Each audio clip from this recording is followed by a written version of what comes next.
my name's Jim, I'm a hockey coach, and I want to share my ideas to help other coaches get the message across.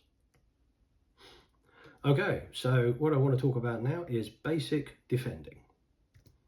I'm going to talk about the basic principles, key concepts, roles and responsibilities, an example of a defensive structure, and an example of a tactic that you can use when using that basic structure.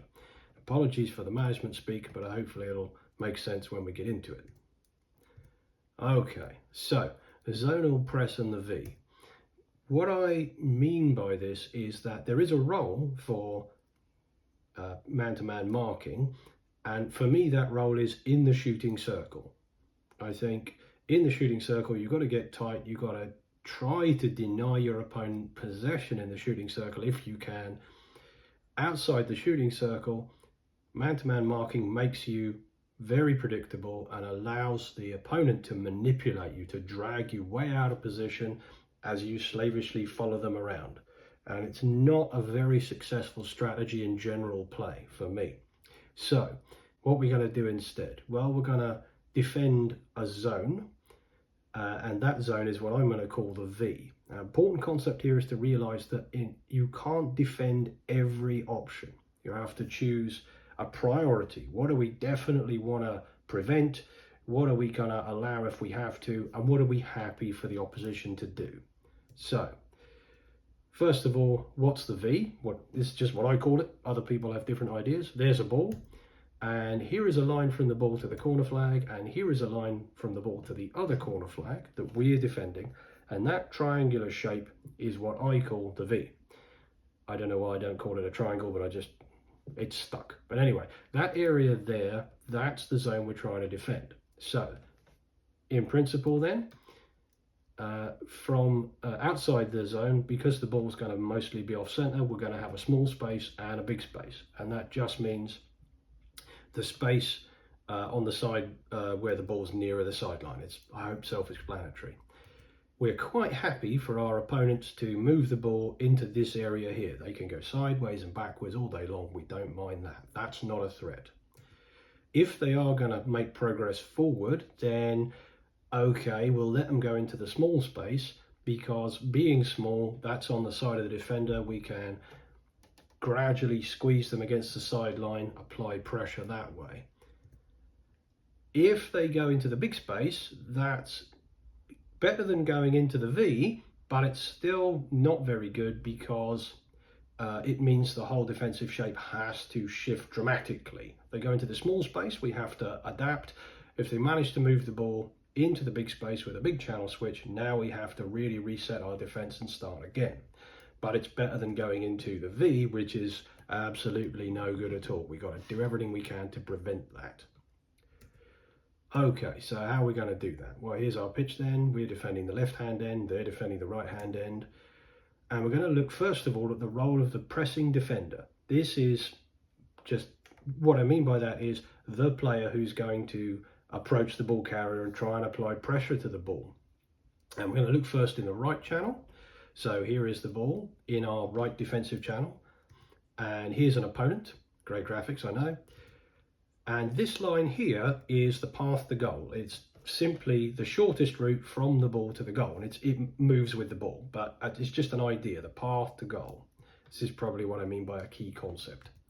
And here is our defender. Now, our defender is defending the path to goal. It's between the ball and the goal, but crucially, it's positioned inside the path to goal. And the point about this is to try and make it look to the opponent like moving the ball towards the middle of the pitch is a way of moving towards pressure is a bad idea, and moving the ball towards the side of the pitch is away from pressure is a good idea. So we're trying straight away with our body language to hint to the opponent where they should go. We want them to go sideways, we don't want them to go into the middle. Another key concept here is range. How close should you get to the opponent? Well, the important thing to do here is if you get too close, that is terrible. If you get too close, you are very likely to be eliminated. The ball carrier is likely to easily get the ball past you, and you're no longer part of the attacking group. So that's bad. If you're too far away, that allows the ball carrier time to assess options and choose the best attacking option. We don't want that. So you want to be close enough that you can apply a little bit of pressure on the ball carrier so that they have to really focus on retaining possession and deny them time to think about really good attacking options and make them really reactive, but not so close that you're easily eliminated. And an important thing to keep in mind is this varies, this idea of range varies. So for example, if the ball carrier is moving at pace, you shouldn't be too close. If the ball carrier is moving slowly or is stationary, you can afford to go fairly tight, but again, not so close that you would be easily eliminated. And remember, what you're trying to do here is force an error or force the ball to go backwards. You're trying to repel the ball. If the ball carrier makes a mistake, loses control, then you can try and steal, but don't try and manufacture a crash tackle from far away. That's a way of eliminating yourself. Okay, so what about if we're looking at the left-hand channel? How does the role change? Well, here's our opponent, here's the ball, here is the path to goal, here is our pressing defender. Once again, inside the path to goal, but I hope you can see from my terrible graphics that their orientation has changed. They're in fact now facing, sort of diagonally facing the sideline. And again, that helps to give the idea to the ball carrier, you want to go away from the middle of the pitch towards the side of the pitch. And on range, you should be a little further away from the ball. You're now trying to encourage the ball carrier to go down your weak channel to your left, your backhand side. You are more vulnerable to be eliminated by a ball carrier who can move with the ball at pace. So your range needs to be a little further away to give you that little better chance of applying pressure without being eliminated. Okay, so that's the role of the pressing defender. So what about the role of the backup defenders? And I'm calling this a basic unit of 3, which I'll explain in a moment. So once again, here's the ball, here's an opponent, here is the V that we talked about before, here's the small space, here's the big space, here's the path to goal, and here is our pressing defender, set up inside the path to goal, encouraging the ball carrier, if they're going to go forward at all, to go towards the small space. But what if the ball carrier spots a pass to a teammate and can complete that pass out of the reach of the pressing defender? Well, we need a couple of extra players there to intercept that pass. So they're going to be back deeper than the pressing defender, probably 10 meters deeper, and deep enough so that if the pass is played with power and is not exactly straight at them, they've got a chance to adapt. And they need to be off the shoulders, i.e. to either side of the pressing defender, but they can't be too wide. If they get too wide, they can allow the ball carrier to thread a pass between the pressing defender and the backup defenders. So that they need to be narrow enough to force the pass wider outside of the V. That's what we're aiming at. So I'm calling these two players here the backup defenders. And this group of 3, this is my basic unit of 3.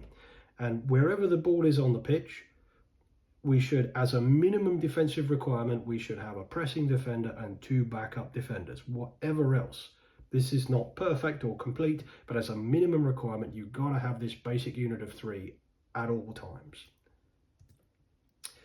Okay, that's fine. So what about everyone else? Okay, so once again, there's the ball, there's the opponent, there's a pressing defender, backup defender. Okay, what if the ball carrier decides to smash a pass straight through the pressing defender? Well, we need a defender even further back, making up, as you can see, roughly a kite shape there. And his role is simply, if the ball is smashed straight through the pressing defender, that player can intercept that pass. That's that person's role. And typically that'll be a defensive midfielder, or it might be one of 2 centre backs, depending on what shape you're playing. And I'll say more about that later. Okay, so now we've got a couple of wide defenders here, and their role is to make our defensive triangle bigger. If the ball is played with power outside of the backup defenders, they're there threatening to intercept that pass. Then one of our central defenders will sit nice and deep, two roles here. One is to be the spare defender at the back, and secondly, if the opponent decides to chuck a big aerial over the top, that defender's role is to counteract the aerial threat, to close down the receiver, or preferably to be the receiver of the aerial. Okay, what about our front three? Well, we got our wingers either side here making the diagonal, the sort of shallow diagonal forward pass look unappetizing. They're not marking anybody particularly, they're just trying to block passing lanes other than the ones that have already been blocked. And then I said before, if we're going to allow the ball to go forward, we want it to go into the small space. So the role of our high forward here is to try to make the big switch into the big space look unappetizing. Try to encourage the probably central defender opponent here to pass the ball sideways into the pocket on the small side. That's what we're trying to achieve. And there's goalkeeper. Don't forget the goalkeeper. So, who does what?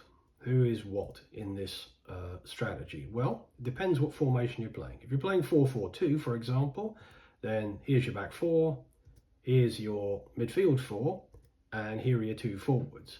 And the two forwards roles are pretty clear. One of them presses the ball, the other one stops the switch to the big side. And which of the two forwards it is, you might, if you choose to play a high forward and a deep forward, that would be relevant, or it might just be whichever forward happens to be nearest the ball is the pressing defender, the other forward is the cutout trying to prevent the switch to the big side. What about if it's 4-3-3? Well, that's a little bit different. Here's our back four as before, here's our midfield three, and our wide midfielders have come tight to form our basic unit of three, and then here's our front three, our two wingers and our centre forward. Now, there are many other formations. I'm not going to go through them, but hopefully looking at this slide and thinking about the formation that you play, hopefully it will become clear who does what. I would also make the point that it doesn't really matter specifically which player does what. In a game where it's dynamic, players may well find themselves out of position. The important thing is that the roles are filled. That is key. You need your basic unit of three pointing at the ball, and everybody else can kind of take their position from that. The most important positions are the first ones that I talked about. So the kind of triangle of six plus the defender at the back there, that's the vital bit. Those roles must be filled, and you can afford to, if you're under pressure or if you've had a player sent off perhaps, you can afford to allow the opponents to switch the ball big, so you could sacrifice your high forward cutting out the big switch. Above all, the roles must be filled. Okay, so that was an example of a defensive shape. Here is an example of a defensive tactic. Now, as I said before, what we're trying to do is make the pass into the defensive forward pocket to the opponent's right half look like the best option available to the centre back with the ball. So let's say he does that. What do we do next? Well, we want our winger to step forward and make the pass to the wide midfielder look like a bad option, look like it's likely to be intercepted. That's what we're hoping for.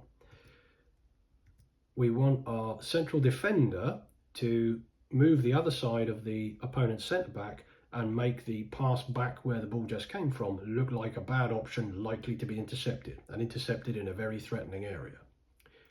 We want our pressing defender to kind of follow the ball, but not too close. We're not trying to really close down tight. We're just trying to trap the ball in this forward pocket.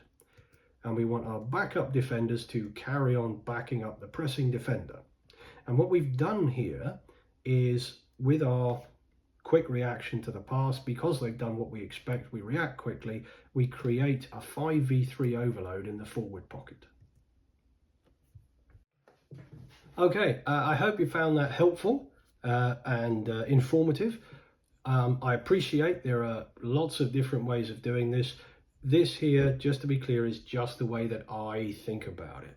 And I hope it makes sense to you. If you have any questions at all, please don't hesitate to get in touch. Leave a comment in the comments below.